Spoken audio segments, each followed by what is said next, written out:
Welcome back, everyone. So we are going to be looking at the 10th game of the World Championship match played between Magnus Carlsen and Jan Nepomniachtchi today. Alright, so as we know, Jan lost a very difficult game in round 9 with that very terrible and unfortunate blunder c5. So I was kind of curious to see what would happen today, whether Jan would try to be solid and try to get to the rest day and then maybe go for broke tomorrow, or whether he would immediately go for it in this 10th game. All right, so the game starts with e4, and here Jan plays e5. Now again, during the press conference, Jan hinted at maybe trying to play a Sicilian here, but again, I think he was worried about Magnus trying to kill the game and make a quick draw. There are many ways Magnus could have done this.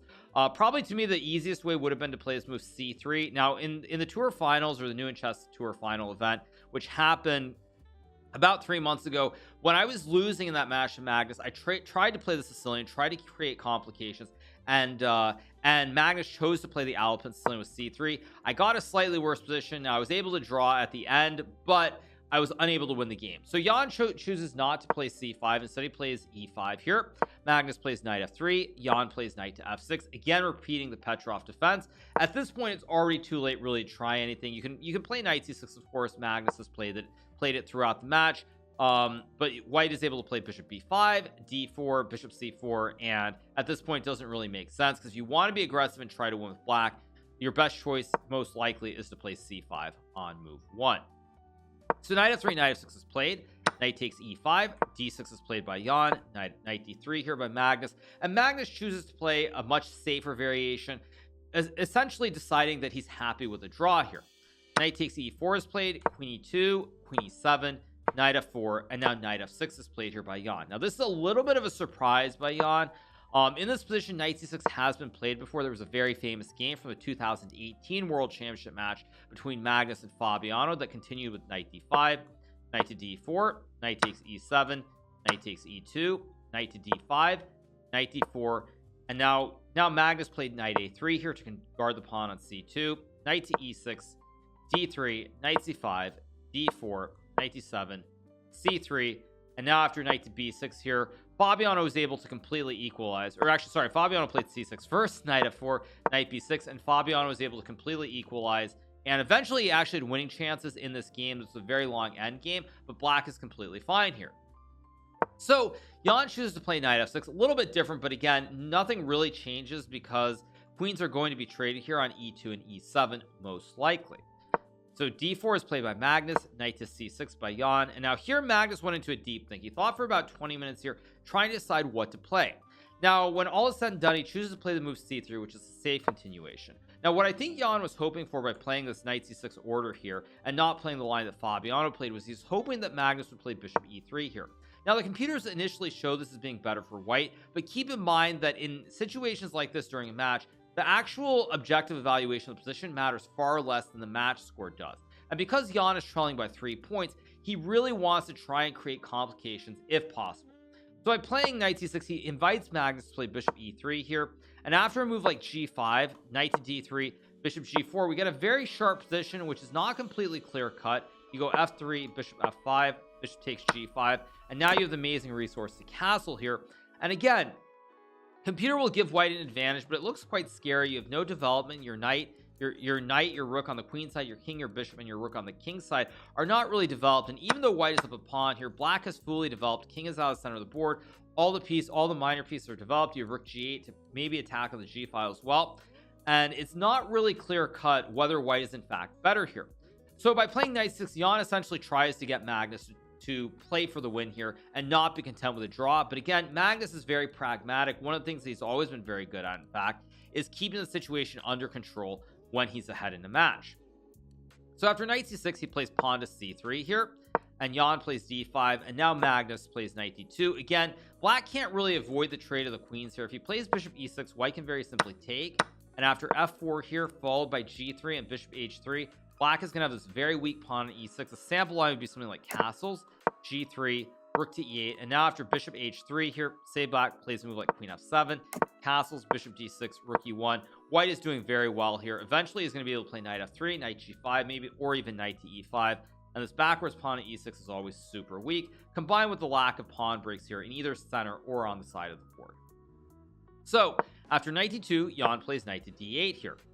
So now knight f3 is played by Magnus, queen takes e2, bishop takes e2, bishop d6. Now I really like knight d8. It's a very nice idea here because in this position the knight and the pawn are not really doing a whole lot here. White is a very nice center chain here, so by moving this knight, black can now also create his own chain. So knight f3, queen e2, bishop e2, bishop to d6 is played, castles. Now Magnus plays bishop d3, again putting the bishop on a very nice diagonal.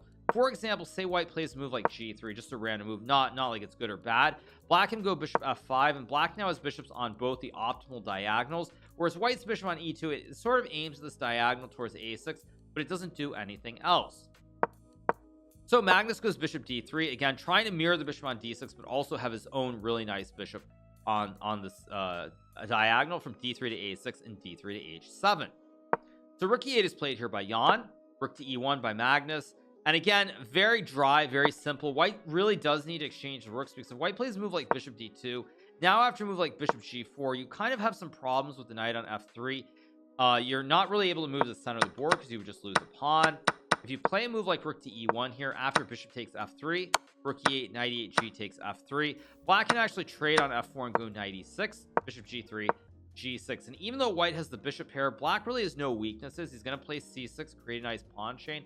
Additionally, these double pawns are a little bit weak here, and black can even maybe play for a blockade on f4, so this would be quite bad for white. So rook to e1 is played here by Magnus, rook takes e1 by Jan, knight takes e1, and now knight to e6 played by Jan. Again, trying to trade off the knights here. Very simple position here, not a lot of play. First of all, you have a very symmetrical pawn structure. Secondly, queens are kind of off the board. So because queens are off the board and you have symmetrical pawn structure, the main thing that black wants to do is simply draw the game at this point and completely equalize. So knight e6 is played here by Jan, knight takes e6, bishop takes e6, and now Magnus goes g3 here. The idea behind g3 is quite nuanced.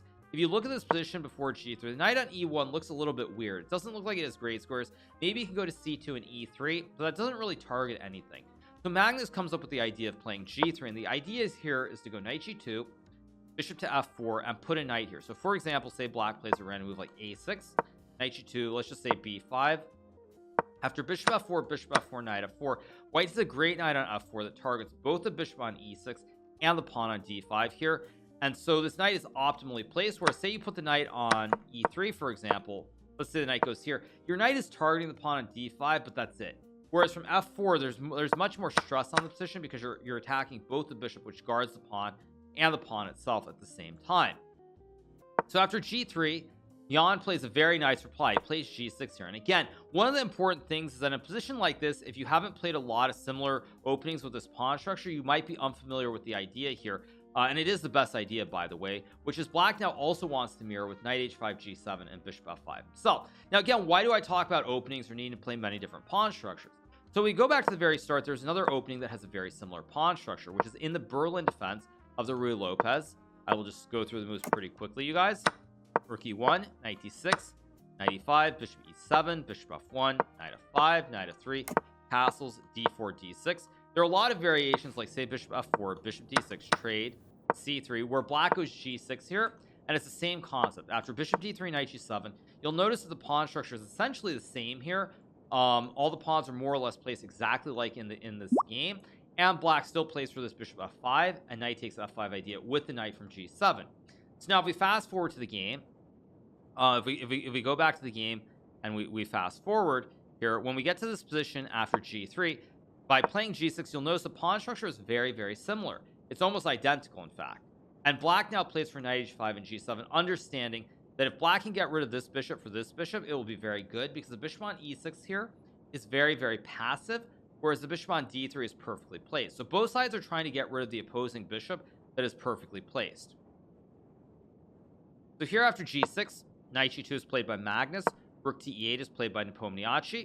Now we get pawn to f3, a very nuanced move, again very good, because what f3 does is twofold. First of all, it stops the knight from jumping to e4 and g4. Additionally, white can now bring the king to the center immediately with king f2 on the next move.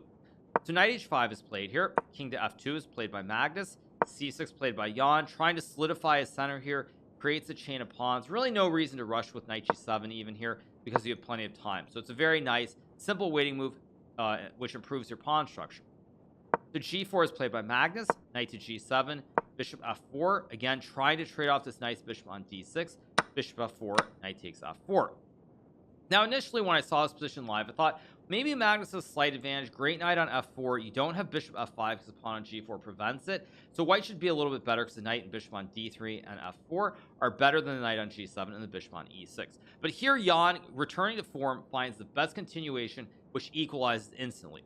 So here he plays the move g5, which looks a little bit weakening.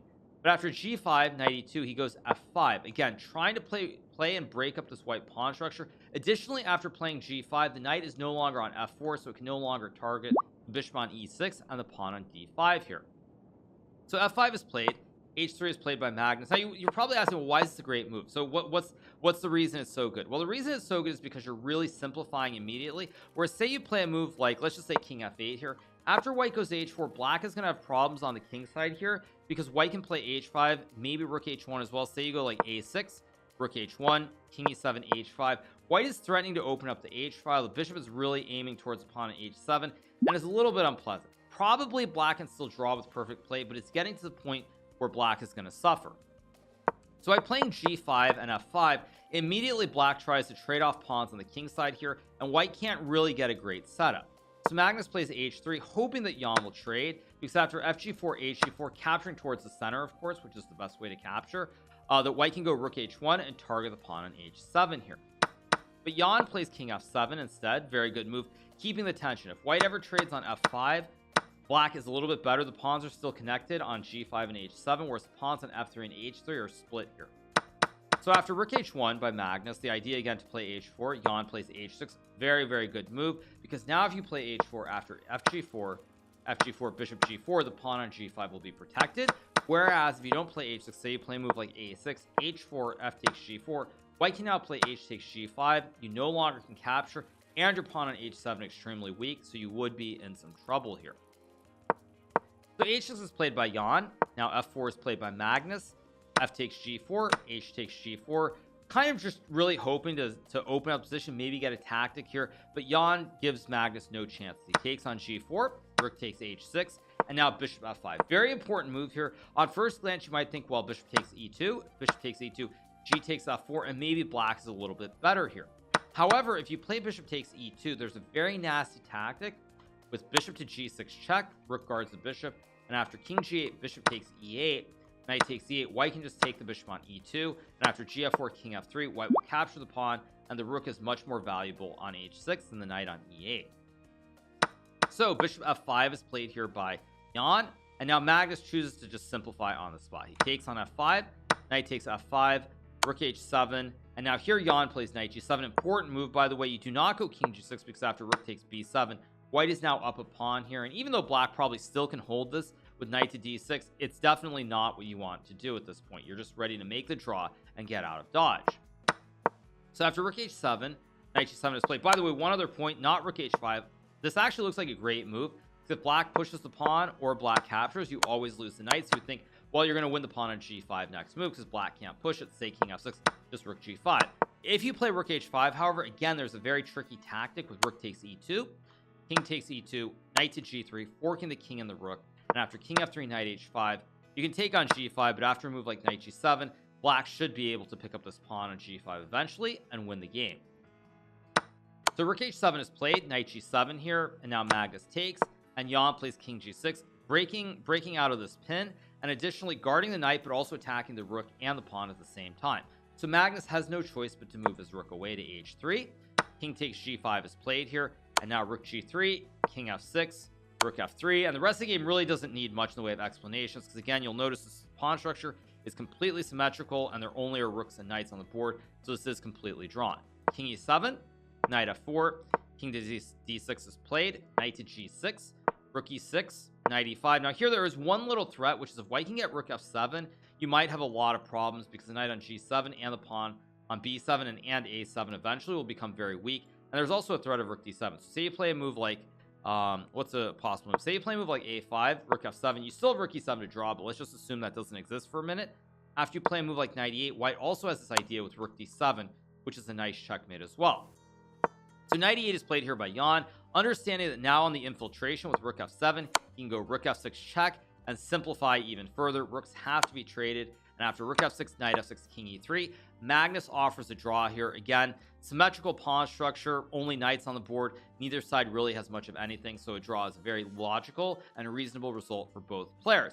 So with this draw, Magnus now takes a 6.5, 3.5 lead after 10 games. So my general overall outlook is that tomorrow, or I should say after the rest day, I think that Jan will try to make one last push with white. If he can win that game, then we're going to see fireworks the following day. He'll probably do something different, like a Sicilian, maybe a Caro Khan, who knows which opening, but he will mix it up. But I think Jan wants to get to this rest day, try hard in the next game, play a good game with white. If the chances are there and he wins, then sure, he goes all out the next game. If they aren't, we'll probably see the end of the match this following day with something very similar to the Petrov. But hopefully we'll get an exciting game 11. So I hope all you guys on YouTube, I hope you enjoy this video with my analysis of Game 10 of the World Championship, and we'll be doing this for every game going forward. So once again, thank you so much. Keep leaving your comments down below, and keep hitting that subscribe button if you haven't already. So thank you so much, and I will see all of you guys for Game 11 analysis.